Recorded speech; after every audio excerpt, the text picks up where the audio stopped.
Bien, buenas noches hermanos, hermanas. Vamos a comenzar el estudio de hoy y lo vamos a hacer con una oración. Padre, te damos gracias en esta tarde por el tiempo que vamos a estar juntos, Señor, compartiendo tu palabra, aprendiendo de ti. Sobre todo, Señor, el día de hoy, en esta etapa de nuestro estudio, Señor, en el que tenemos que también tener claridad con aspectos históricos, Señor, que son muy importantes para el entendimiento de todo el estudio, Señor. Gracias por los que estamos esta tarde, noche aquí, Señor, en nuestra iglesia, y por los que nos ven también a través de la señal de internet. Te damos las gracias en el nombre de Jesús. Amén. Amén. Bien. Bueno, nosotros hemos comenzado este estudio ya hace varios meses. Vamos seguramente a terminar el año y continuar el siguiente con este estudio que se llama Las raíces hebreas del Nuevo Testamento. Y lo repetimos cada vez que podemos, que los propósitos o el propósito fundamental tiene que ver con esa necesidad que el pueblo de Dios tiene y que no siempre hemos logrado satisfacer correctamente, que es en cuanto a la integración del Antiguo Testamento en nuestro estudio del Nuevo Testamento. ¿Ya? Tenemos una cultura que de alguna manera nos hemos distanciado del Antiguo Testamento, y de esa forma nos perdemos una riqueza interpretativa inmensa, vale decir, nunca vamos a entender el Nuevo Testamento en su plenitud si no tenemos un conocimiento y un entendimiento también de lo que fue el Antiguo, de lo que es el Antiguo. De hecho, es mucho más extenso el Antiguo Testamento y de hecho tiene muchísima más profecía que incluso no se ha cumplido que la que puede tener el Nuevo Testamento. Entonces, ese es el gran objetivo. Lo segundo es poder integrar lo que es el concepto del pueblo de Dios dentro de nuestra condición o nuestra instancia como cristianos. Entender que el cristianismo no está separado de Israel, sí del judaísmo religioso, pero no de Israel como pueblo de Dios. ¿Ya? Eso también es importante.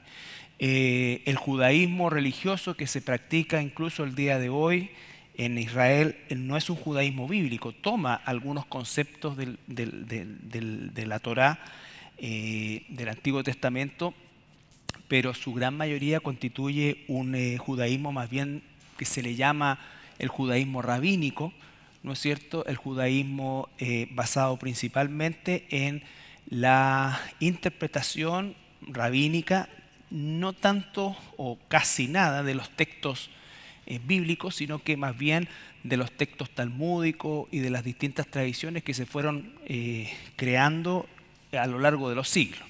¿Ya?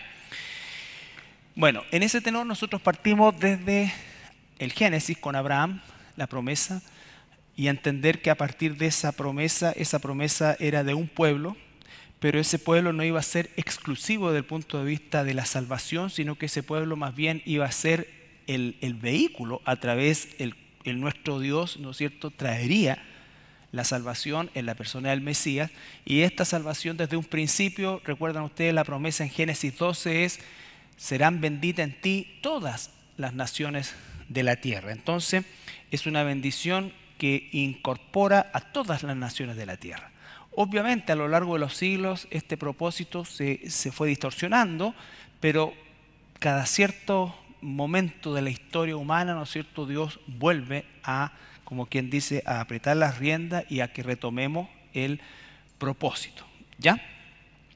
Vimos desde Abraham, ¿no es cierto?, lo que significó el periodo de los patriarcas, Abraham, Isaac y Jacob. Jacob, siendo nieto de Abraham, Dios le cambia su nombre y surge por primera vez el nombre de Israel, el que pelea del lado de Dios o el que pelea junto a Dios. ¿Ya? Ese nombre se lo cambia Dios mismo y Jacob va a dar origen a 12 tribus que fueron inicialmente sus 12 hijos, y esos 12 hijos, esas 12 tribus, se van a constituir eventualmente en la nación de Israel. Vamos a ver, ¿no es cierto?, que esta nación se construye o se constituye principalmente durante el cautiverio egipcio. Luego Dios los saca de Egipto de la mano de Moisés, ¿no es cierto?, el libertador Moisés, que también hay mucho en la figura de Cristo, y los saca, permanecen durante 40 años en el desierto. La generación mayor de 20 años que entra finalmente queda en el desierto producto del pecado de incredulidad, y la nueva generación va a entrar a la tierra de Canaán y la va a conquistar del brazo de Josué, ¿no es cierto? Una vez que Josué realiza la conquista, que dura más o menos 20 años, es una conquista, como dijimos, imperfecta. Se van a suceder una serie de periodos, donde destaca principalmente el periodo de los jueces, que es un periodo de varios siglos, donde finalmente dice que cada cual hacía lo que bien le parecía, ¿ya? Entonces, todo este proceso convulsivo va a dar origen a otra etapa que se llama la monarquía. Y tenemos a los tres primeros reyes, Saúl, David y Salomón, que es en lo que se constituye el periodo del Reino Unido, ¿no es cierto?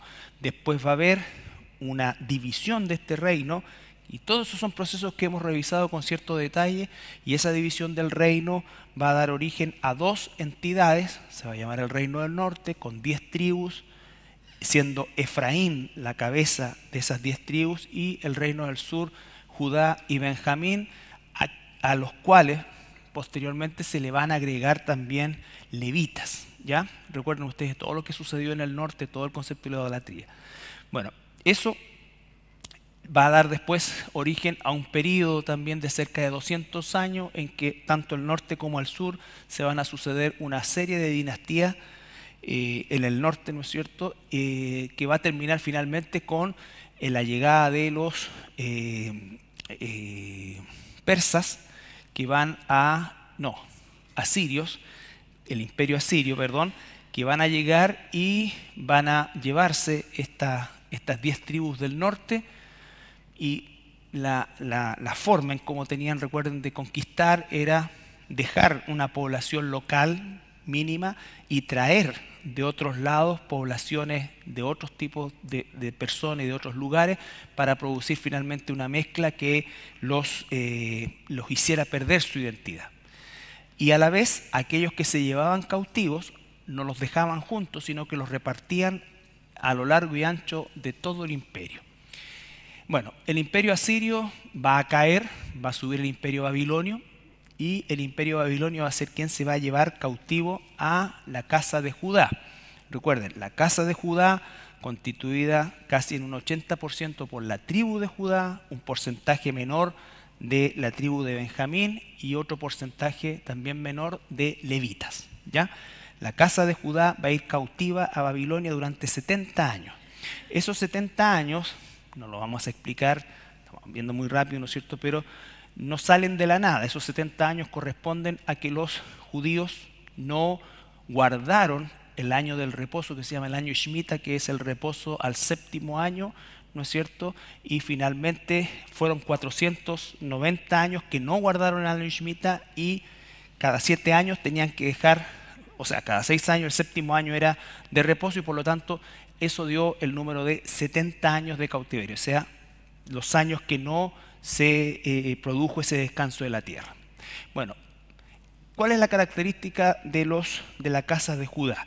Los babilonios, a diferencia de los medo-persas, lo que hacían era mantener junta, en este caso, a la población de los judíos, en lo que podríamos decir en forma más moderna un gueto, ¿no es cierto?, donde ellos vivían y desarrollaban su vida con bastante libertad. Incluso participaron muchos judíos de la vida pública de Babilonia, ¿ya? Ahí surge la figura de Daniel principalmente, ¿no es cierto?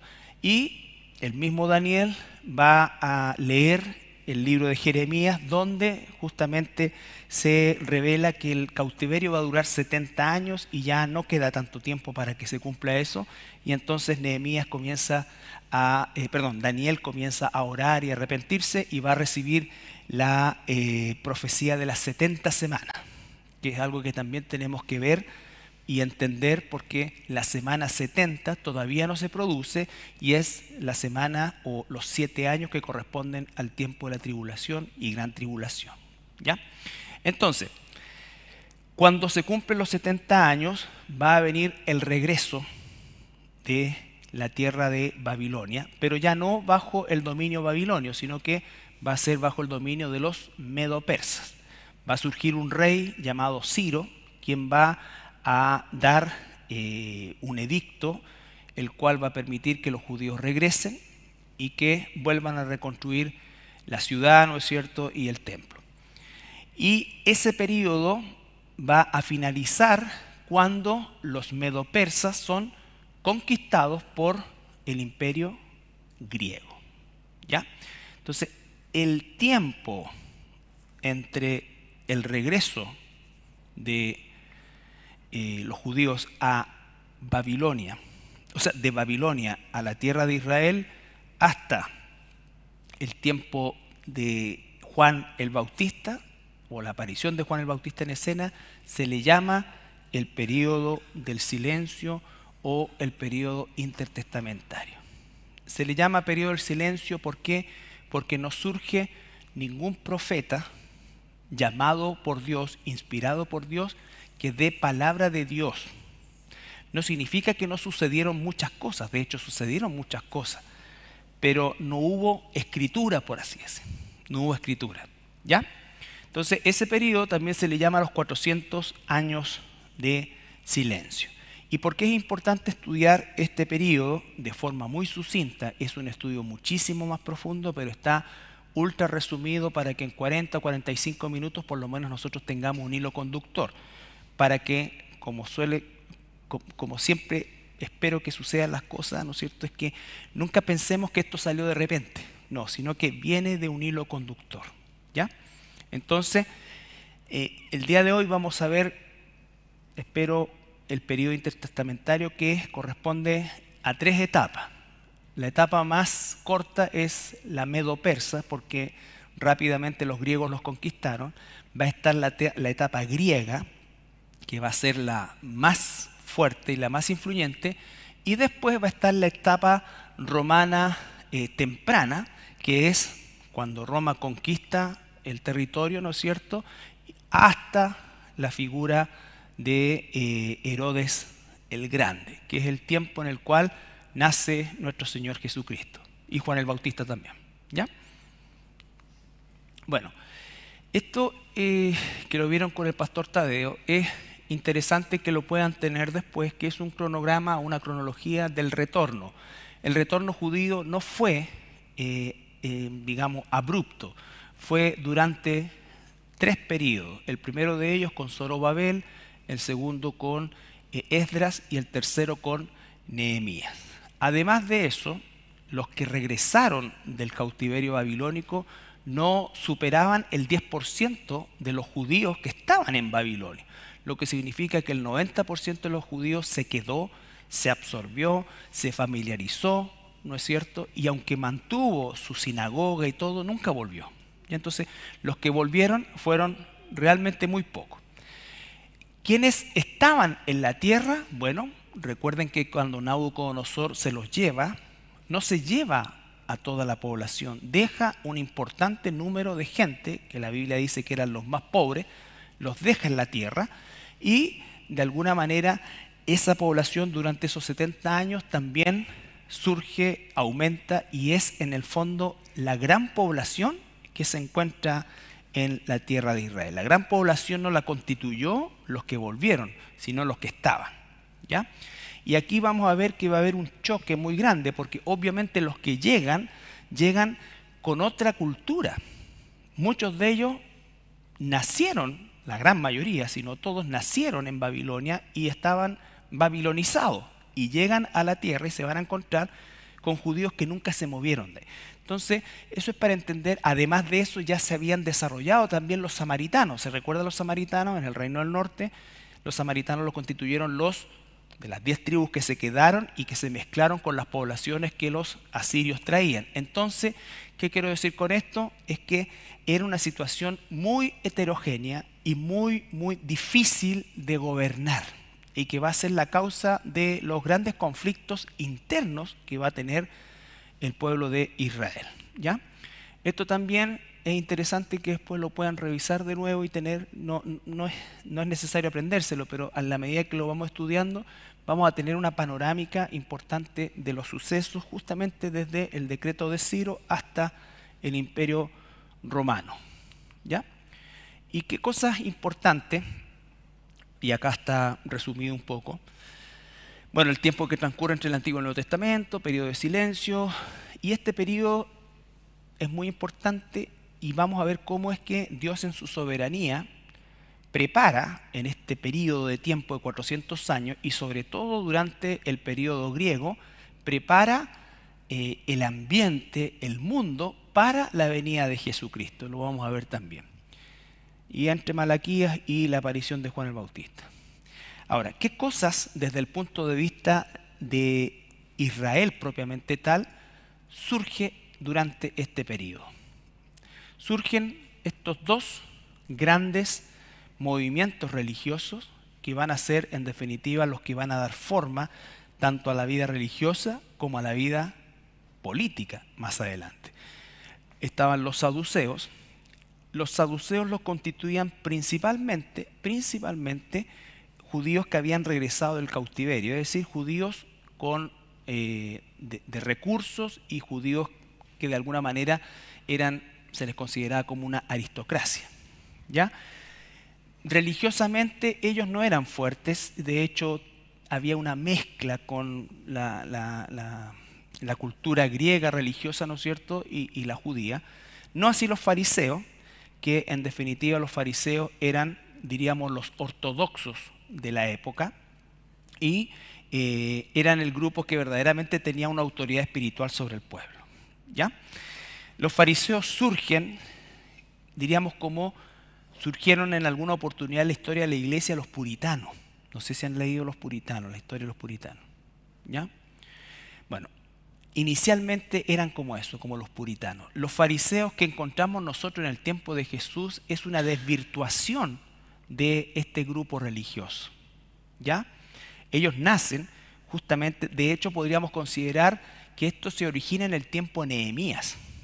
¿Qué pasó? Nehemías llega y recuerden ustedes, se encuentra con esta población sumamente heterogénea, por así decirlo. Todos de alguna manera eran judíos, pero había tal cantidad de divisiones y de cosas que Nehemías, en su afán de tratar de organizar y ordenar la nación, comienza a poner, diríamos nosotros, mano dura. Recuerden que Nehemías es el que dice ya, todos los que están casados con mujeres extranjeras, las despachan.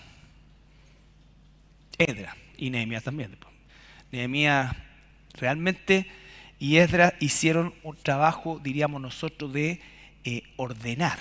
No estoy diciendo que fue la voluntad de Dios desde el punto de vista, porque no es la voluntad de Dios que los judíos se casaran con mujeres que no eran judías, en ese caso, pero tampoco era la voluntad de Dios destruir la familia.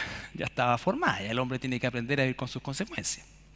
Entonces, pero vemos que sucede eso, entonces algunos consideran que el movimiento fariseo surge con estos dos personajes, Esdras y Nehemías, que tratan de darle forma o de poner las reglas tan estrictas para ir de alguna manera unificando esto. Bueno, a lo largo del tiempo, ¿en qué se va transformando esto? Los fariseos, ¿no es cierto?, en este afán de producir esta vuelta al respeto a la ley de Dios, comienzan entonces a endurecer humanamente la ley. Entonces dicen, bueno, el día de reposo dice esto, pero nosotros vamos a empezar a endurecer. Entonces el día de reposo nadie puede salir de la casa. Si sale no puede caminar más de 10 pasos. Si se le cae un burro en un hoyo no lo puede sacar. Entonces, cosa de que se redujera al mínimo, por decirlo de alguna forma, el que se violara el día de reposo. Pero todo eso dio lugar a una serie de tradiciones que son las que confronta Jesús en su época con estos mismos personajes. También en este periodo va a aparecer la versión Septuaginta. ¿Se acuerdan lo que era la Septuaginta? La versión de los 70, ¿no es cierto? Es la traducción al griego del Antiguo Testamento. Eso también va a tener una implicancia tremenda en favor de la extensión del Evangelio. Recuerden que la Biblia que usaban Jesús, los apóstoles y toda la gente de esa época era el Antiguo Testamento. ¿Ya? Bueno, también eso. Aquí. Ya. El periodo persa, los persas, el periodo persa. Ya, esto es importante. Cuando termina o va a terminar el periodo persa, que es el periodo donde se realiza el retorno, ocurre esto. Es por primera vez que ya se les deja de llamar israelitas y se les va a llamar como gentilicio judíos. Ese va a ser el gentilicio a partir de ese momento. ¿Por qué? Porque todos los que regresaron solamente pertenecían a la casa de Judá, al reino del sur. Ya no había vestigios del reino del norte. ¿Ya? Como dije, los judíos que regresaron venían aborreciendo la idolatría y entonces trataron de poner un orden más fuerte de la ley dentro del nuevo Estado de Israel. Y también aquí empieza a surgir, especialmente por los fariseos, el hecho de separarse de las naciones y considerar a las naciones como bárbaras o definitivamente gentiles y paganos. Entonces ya no les interesaba influir en estas naciones, sino que ahora ellos querían separarse de esto, ¿ya? Y por eso ahí surgen todas estas cosas. Recuerden cuando el apóstol Pedro dice, ustedes saben que para un judío es una abominación juntarse o sentarse a la mesa con un gentil. Eso no está en la Biblia. Eso no está en la ley. Eso es parte de esto. De esto. ¿Ya? ¿Se entiende esa parte? Okay. Se van a quedar algunos dormidos, pero tenemos que avanzar en la historia para llegar a lo otro. ¿Ya? Pueden cerrar los ojos o ponerse los lentes y hacer como... El periodo griego. El periodo griego. Esto es importantísimo. ¿Por qué? Porque los griegos, a diferencia de los babilonios, que pescaban a las poblaciones y las ponían en un área geográfica, los tenían controlados ahí, que adentro hicieran su religión y lo que quisieran. Los asirios pescaban a las naciones, las dispersaban y lo que les interesaba era que se perdiera la identidad nomás. Pero los griegos lo que buscaban era helenizar las poblaciones conquistadas, es decir, transformarlas al griego, cosa que el mundo fuera griego. Se dice helenizar o heleno porque heleno es la forma griega, o sea, en idioma griego, Grecia es heleno, ¿ya? Heleno. ¿Se acuerdan que había un cantante heleno, uno peladito? ¿No? De la década del 70. ¿No? ¿No había música libre ustedes, no? Eran todos santos. Era un pelado que bailaba como así. Ya, bueno. Surge la figura, tenía así un cinturón, en ese tiempo así unas patas anchas.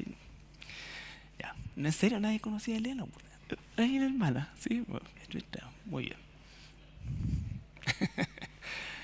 Alejandro Magno. Una camisa con un cuello así. Ya. Alejandro Magno es considerado un genio militar, pero pocos conocen su faceta filósofo. Alejandro Magno fue discípulo de Aristóteles. Aristóteles fue discípulo de Platón y Platón fue discípulo de Sócrates. Entonces, la élite de la filosofía griega fue absorbida por este Alejandro Magno. Entonces, ¿por qué digo este dato? Porque Alejandro Magno amaba su cultura griega y lo que él quería era hacer que el mundo se helenizara completo. ¿Ya? Entonces, y él comienza logrando algo imposible por siglo para los griegos. Los que estudiaron, ¿se acuerdan ustedes que se hablaban de las polis griegas? Eran ciudades-estado, ¿no es cierto? Bueno, eso es lo que mantenía a los griegos en constante guerra entre ellos, pero Alejandro Magno lo que hace es logra unificar y hacer una sola Grecia. ¿Ya? Bueno, finalmente él conquista a los persas, conquista a los egipcios y en el año 332 van a invadir Israel. ¿Ya? Ahí Palestina está mal porque Palestina... ¿Por qué está mal? A ver. Porque todavía... Sí, porque Palestina es un nombre que le colocan los romanos, el emperador Adriano, 200 años después de Cristo. Aquí estamos hablando 300 años antes de Cristo. Bueno, Anita. Anota. Siria y Egipto. ¿Ya? Esto también es importante. Funda la ciudad de Alejandría y acoge allá. Alejandría está en el norte de África, en Egipto. En Egipto, ¿ya? Y en ese tiempo Alejandría era como el Nueva York de la época, ¿ya? Como el Nueva York de la época. Y Alejandro se fascina con los judíos, ¿no es cierto? En el sentido de que los encuentra un grupo de gente culta que tenía literatura, que tenía normas, que había un orden. Entonces Alejandro Magno lo que hace es aceptar a los judíos, incluso permitirle que se dispersen por todo el Mediterráneo.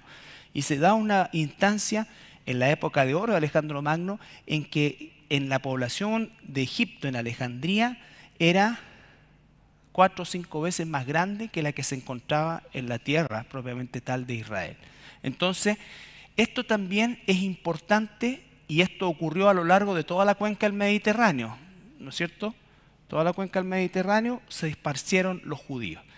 Y eso va a explicar el hecho de que cada vez que Pablo hacía estos viajes por la cuenca del Mediterráneo, ¿dónde es que primero que llegaba? A una sinagoga, ¿no es cierto? Y habían colonias judías en todo el Mediterráneo. ¿Ya? Bueno, muere Alejandro porque era un genio militar, era un filósofo, pero también era un mujeriego y le dio sífilis. Y como en ese tiempo no había ciprofloxacino, se fue corticoide. ¿Ya? Entonces, no dejó heredero. ¿Y qué pasó? Sus 4 principales generales, Casandro, Lisímaco, Seleuco y Ptolomeo, se repartieron el imperio. Eso fue lo que hicieron. ¿Ya? Ahora, Israel quedó en medio de Seleuco, que abarcó todo lo que es Irán, Irak, parte de la India, todo lo que es Siria, ¿no es cierto?, el actual Líbano, todo eso, y hasta lo que sería más o menos el territorio de los idumeos, Seleuco. Y los Ptolomeos lo hicieron en todo el norte de África, todo Egipto hacia abajo. ¿Ya? En medio de esto quedó Israel. Entonces, durante casi 30 años, los israelitas pasaban dominio ptolomeo, después dominio seleucida. Y así se la llevaron durante mucho tiempo. ¿Ya? Cuando estaban bajo el dominio de los ptolomeos, ¿ya?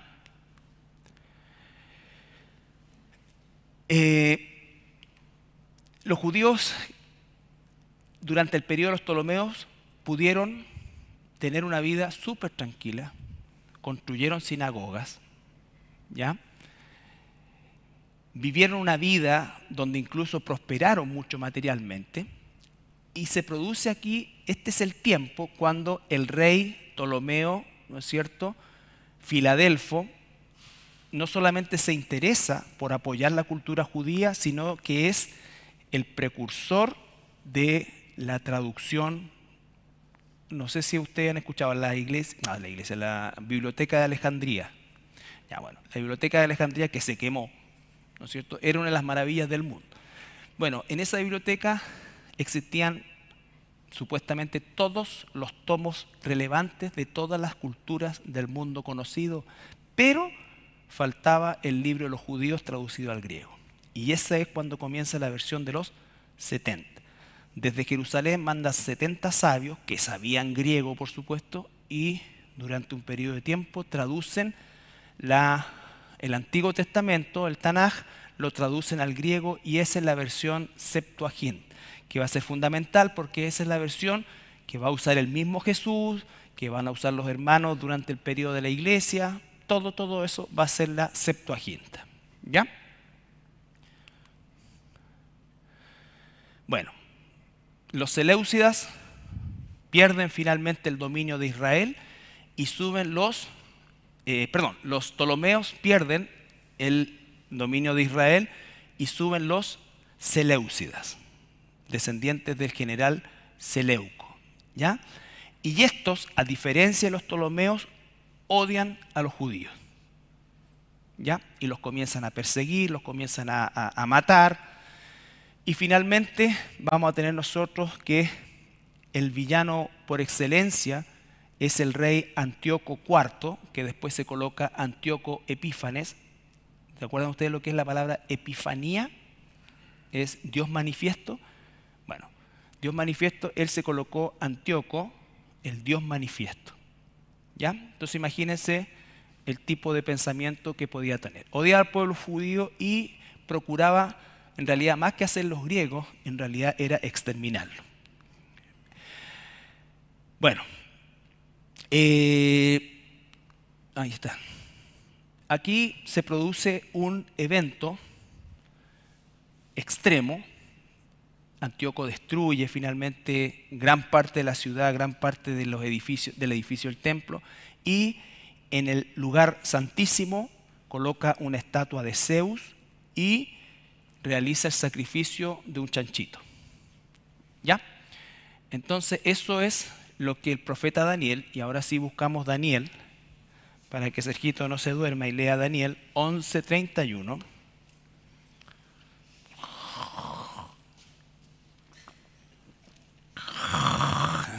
Se escucha. Oye, a mí me encanta la historia, son como 90 páginas, pero no sé cómo hicimos 10. Ya.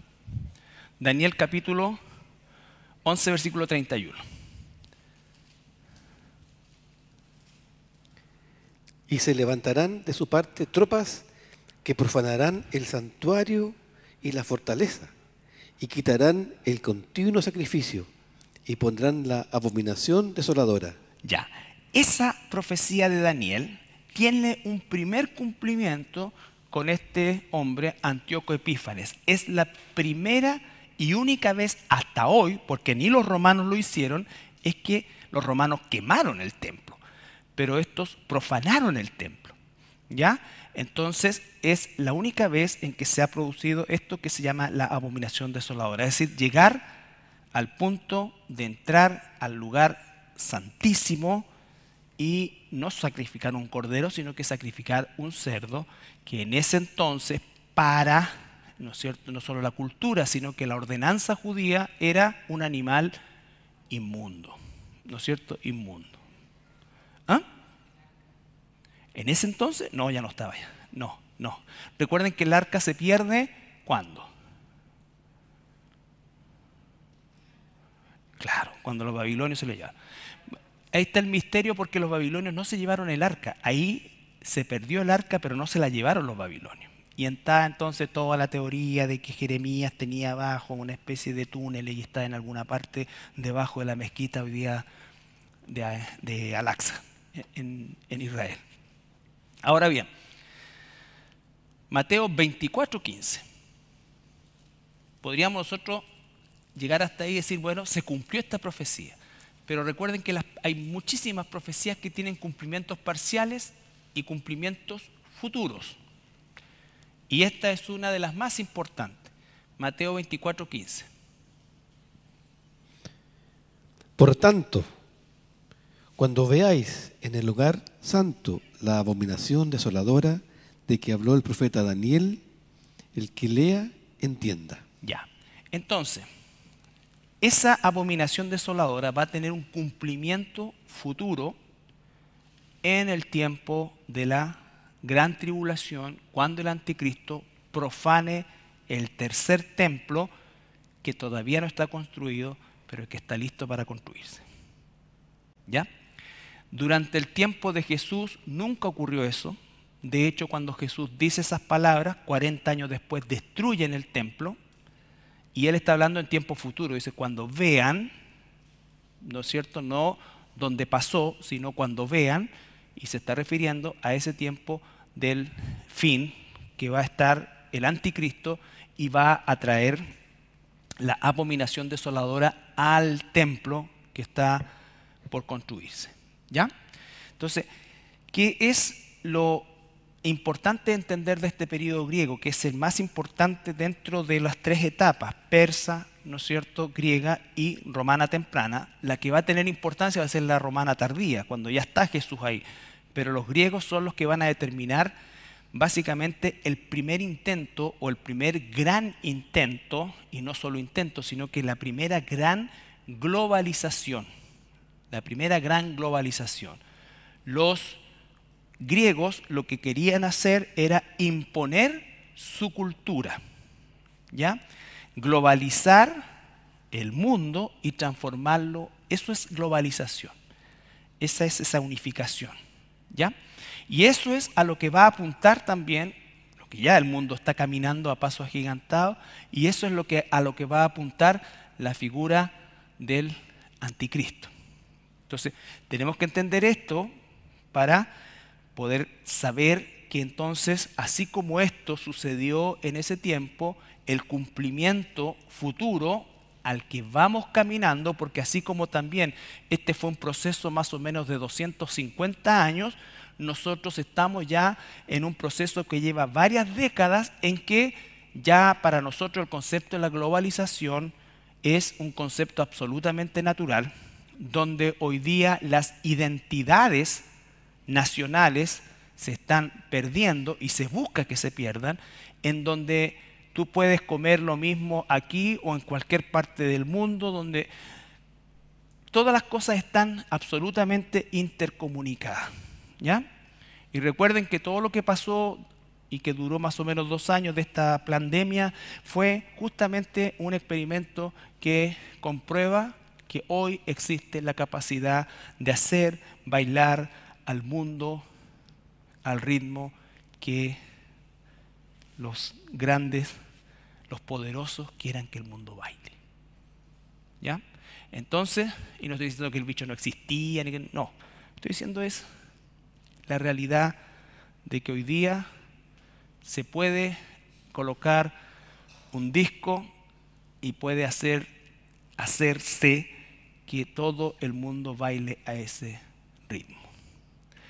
Y si no baila, se le cierran las puertas. ¿Ya? Así va a pasar. Ese es el concepto de la globalización.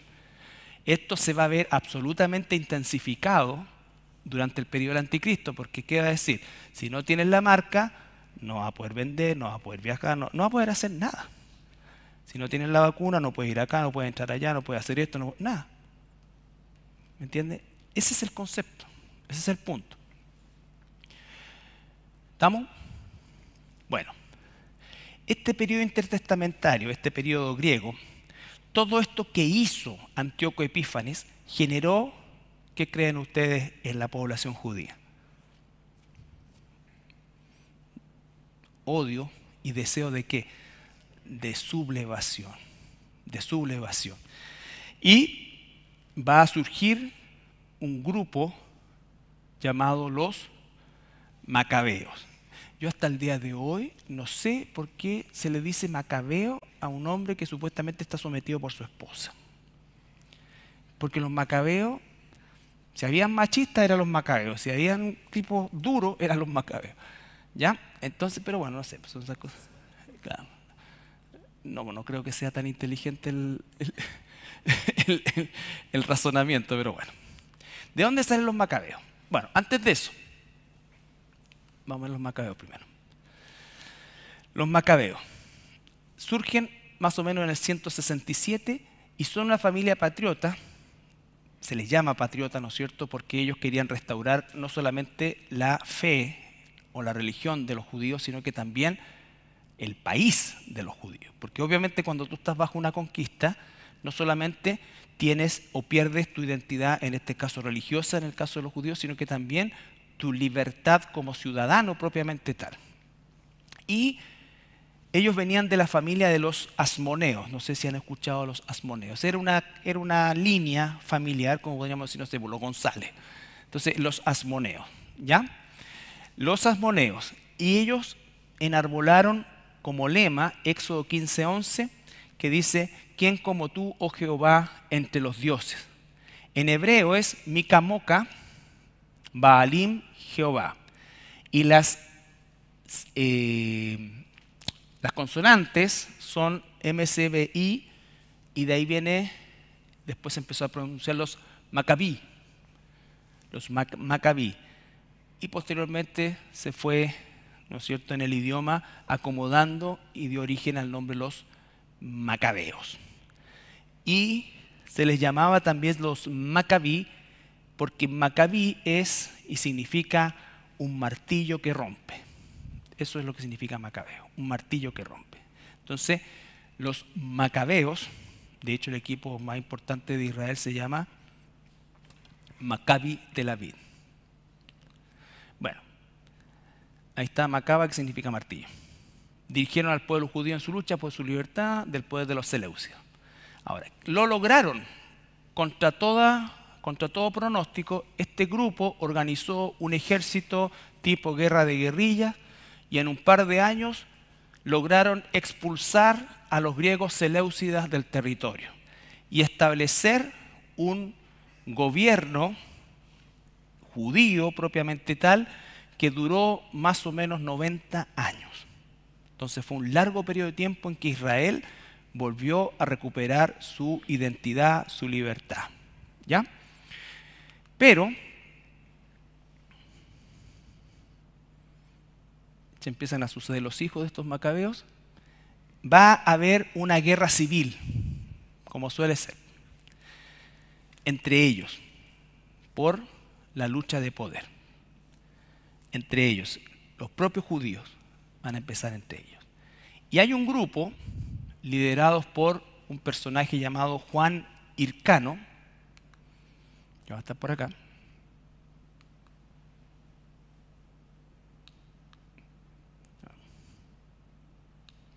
Hoy son tantas cosas. Que se va a asociar con los idumeos, que están en el sur de Israel, que es la tierra de Edom. Y Edom es descendiente de Esaú. ¿Ya? Eso va a ser importante tenerlo en cuenta porque esos idumeos van a ser convertidos al judaísmo y dentro de esos que se van a convertir al judaísmo va a haber un hombre llamado Antípater, que es el padre del futuro Herodes. Entonces, por eso Herodes era de religión judía, pero él era idumeo. Bueno, ya, volvamos un poco más atrás. Una vez que los macabeos logran expulsar a los griegos seleucidas, ¿qué es lo que se produce? Se produce la recuperación y lo que hacen es la purificación y restitución del templo. Y ahí se instaura una fiesta que se llama la fiesta de Hanukkah o de las luces. ¿Ya? No es una de las 7 fiestas que el Señor estableció en el Levítico, pero es una fiesta de carácter nacional. ¿Por qué? Porque es la restauración de la nación de Israel y también es la restauración y la purificación del templo que los griegos profanaron. ¿Ya?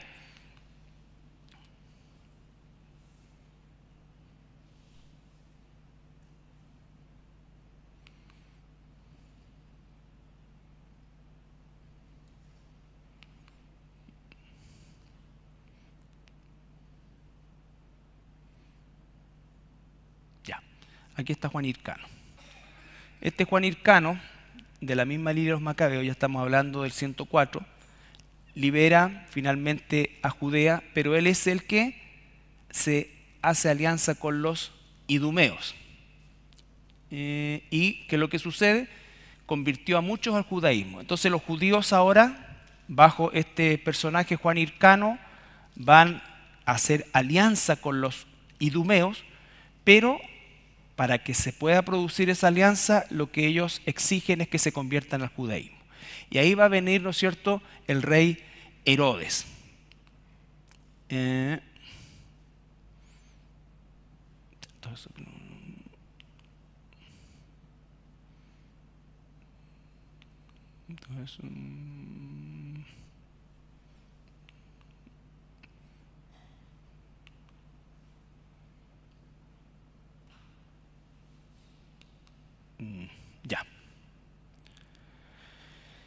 El periodo griego se termina, los griegos son expulsados de Israel, Israel constituye un gobierno judío propio, hay guerras internas, una parte de los que estaban en disputa se alían con los idumeos, de ahí va a salir Herodes, y entonces esta guerra interna debilita tanto que en el año 63 surge ahora ya el poder romano y en ese momento se produce la conquista de Israel por parte de los romanos.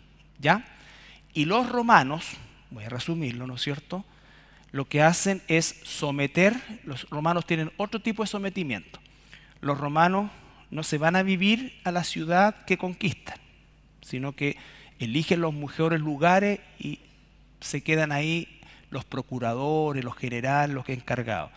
Tienen un destacamento gigante de soldados para mantener el orden, ¿no es cierto? Y colocan un rey títere.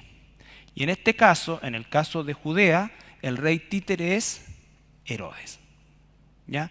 Es Herodes. Y Herodes va a ser quien, en definitiva, este es Herodes el Grande, es el Herodes que va a formar la dinastía herodiana, que va a ser la que va a estar en pie cuando nuestro Señor Jesucristo aparezca en escena. Pompeyo.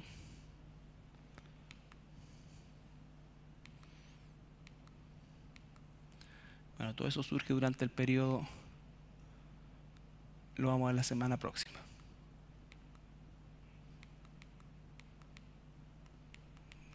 Sí, todo eso lo vamos a ver después.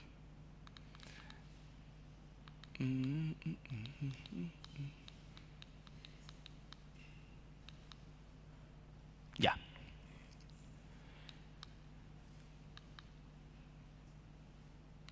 Ok. ¿Cuáles fueron los aportes de Roma o del Imperio Romano a la expansión del cristianismo? Así como el aporte de los griegos fue principalmente la unificación del idioma y la traducción al idioma griego del Antiguo Testamento, los romanos trajeron un periodo que se llamó la famosa Pax Romana, y eso permitió que entonces las distintas civilizaciones que estaban bajo el imperio pudieran desarrollarse sin mayores problemas. Si los judíos no hubiesen hinchado tanto a los romanos, estoy hablando en términos humanoides, ¿no es cierto?, si no hubiesen molestado tanto, no habrían tenido mayores problemas nunca, porque los romanos lo que les interesaba es que pagaran impuestos y estuvieran tranquilos, ¿ya? Y si adoraban lo que adoraban era cosa de ellos, no había una obligación. Bueno, el mundo ya está globalizado, prácticamente no hay fronteras y eso facilitó la difusión de la fe cristiana, porque era un imperio, ya no pasabas de un país a otro, sino que dentro del mismo imperio, o sea, si tenías salvoconducto para un lugar, lo tenías para todo. Es lo que pasa con el pasaporte comunitario, por ejemplo, ¿ya? Había un gobierno estable, entonces había una paz política, había también carreteras. Los romanos lo que hicieron fue construir carreteras en todas partes, por eso de ahí se acuña el dicho, todos los caminos llegan a Roma, porque efectivamente eso era así, ¿ya? Entonces, esto es fundamental, porque todo esto fue utilizado por la iglesia primitiva, por la iglesia apostólica y posteriormente la iglesia primitiva. La unión de tantas razas y pueblos bajo un imperio ayudó también a derribar barreras sociales, o sea, existía una aristocracia, pero una aristocracia romana. El resto convivían esclavos de distintas nacionalidades, distintas etnias, distintas cosas, y todos se comunicaban con el idioma común del imperio, a pesar que los romanos hablaban latín. Ellos permitieron que el griego siguiera siendo el idioma universal. O sea, no se iban a desgastar en tratar de imponer su idioma, no era su interés, porque ellos también además hablaban el griego, ¿ya? Entonces, eso es una de las cosas que, por ejemplo, dice la Escritura, dice no hay griego, ni judío, ni siervo, ni libre. Está haciendo alusión a esta gran crisol de personas que existían en el imperio. De hecho, era una población sumamente heterogénea desde todo punto de vista. Ya. Entonces, para terminar, en Sergito, Mateo,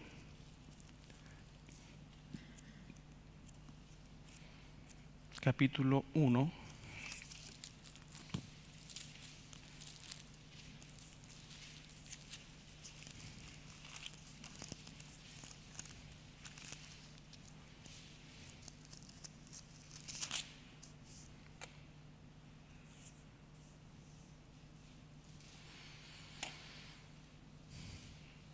La inauguración del período del Nuevo Testamento está en el capítulo 3 de Mateo, el versículo 1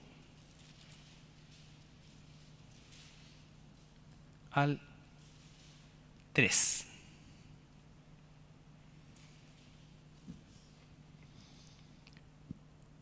En aquellos días vino Juan el Bautista predicando en el desierto de Judea y diciendo: arrepentíos, porque el reino de los cielos se ha acercado. Pues este es aquel de quien habló el profeta Isaías cuando dijo: voz del que clama en el desierto, preparad el camino del Señor, enderezad sus sendas. Ya. Entonces, aquí parte el Nuevo Testamento, en verdad. Con la aparición de Juan el Bautista, aquel de quien Isaías profetizó que fue la voz en el desierto, aquel que preparó el camino, enderezó el camino al Señor. Y de aquí en adelante empieza el período romano, que se va a llamar período romano tardío. Hasta este punto es el período romano temprano. Pero ya cuando aparece Juan el Bautista anunciando, ni siquiera es el nacimiento, estoy hablando en términos históricos, el nacimiento, todo, aquí es cuando parte. Cuando Juan el Bautista, porque hasta antes de eso había nada respecto al Mesías, lo que había eran deseos de la población. Pero aquí parte el anuncio. Aparece Juan el Bautista en el desierto de Judea predicando el arrepentimiento y anunciando la venida de aquel a quien él no era digno de desatarle la correa de su sandalia. Entonces, el periodo intertestamentario, 400 años, un periodo sin profetas que hablaran de parte de Dios, no hay escritura divina, pero sí suceden muchos eventos que tienen relación con lo que vieron las semanas anteriores, con el sueño de Nabucodonosor, la cabeza de oro, que ya pasó, Babilonia, ¿no es cierto?, el pecho de plata, los medo-persas, que ya pasó, y finalmente la cintura, que era bronce, que es el periodo de los griegos, que también pasó, y nos encontramos en las piernas de hierro, que es el Imperio Romano. ¿Ya? El último imperio, que también lo vamos a ver, que son los pies, que son barro y hierro, constituye el periodo del anticristo. Básicamente el periodo del anticristo. Algunos sitúan este periodo también, pero tenemos argumentos suficientes para decir que es el periodo básicamente del anticristo. ¿Ya? Entonces, todo lo vamos de alguna manera hilando. Pero durante el periodo intertestamentario se desarrollaron 3 de los más grandes imperios, y se inició el cuarto, pero se desarrollaron los 3 más grandes imperios de la historia humana, y se cumple una parte importante del sueño que tuvo, ¿no es cierto?, o que interpretó Nabucodonosor, que interpretó Daniel a Nabucodonosor. ¿Ok? Bien. Estamos.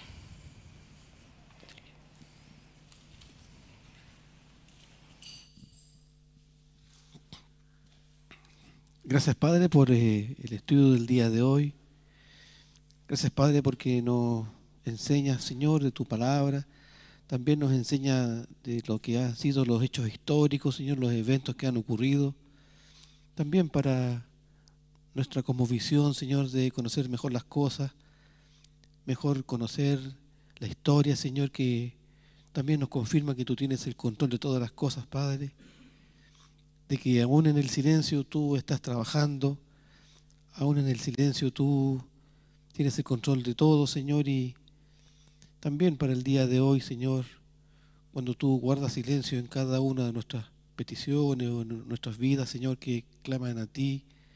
También es para esperar, Señor, en confianza, en fe, Señor, porque así como después viene Juan el Bautista, Padre, predicando, cumpliendo tu palabra, Padre, también es para cada uno de nosotros, Señor, saber que tú no nos dejas desvalidos, tú no nos dejas abandonados, tú no nos dejas solos, Señor, sino que todo está bajo tu control, Señor. Padre Santo, enséñanos también a esperar, enséñanos también a tener paciencia, Padre, a no hacer las cosas a nuestra manera como lo hicieron esos años, Señor, de silencio, modificando, transformando tu palabra, Señor, haciendo cosas que no son de tu agrado, Señor. Y, Señor, te rogamos que este tiempo en el cual también esperamos, podamos, aún con todas nuestras dudas y todo, Señor, descansar en ti y ser fortalecidos en tu palabra, descansando gozosamente en ti, Señor. Que podamos superar ese tiempo y que podamos confiar que tú vas a tener palabra para cada uno de nosotros, Señor. Gracias, Padre, una vez más te damos por todo este desarrollo del día de hoy, que tú sigas trabajando con cada uno de nosotros, ordena nuestras ideas, derriba tantas fantasías o historias que hemos visto en otro momento a través de películas y tanta cosa, Señor. Aquí tenemos el mejor alimento que podamos tener para nuestra mente y te rogamos que esto también sea para entender mejor tu palabra, para tener mejor entendimiento, Señor, y ciertamente tener mejor comunión contigo, Señor. Ora por medio de tu Espíritu Santo y dejamos esta oración delante de ti, en el nombre de Jesucristo. Amén.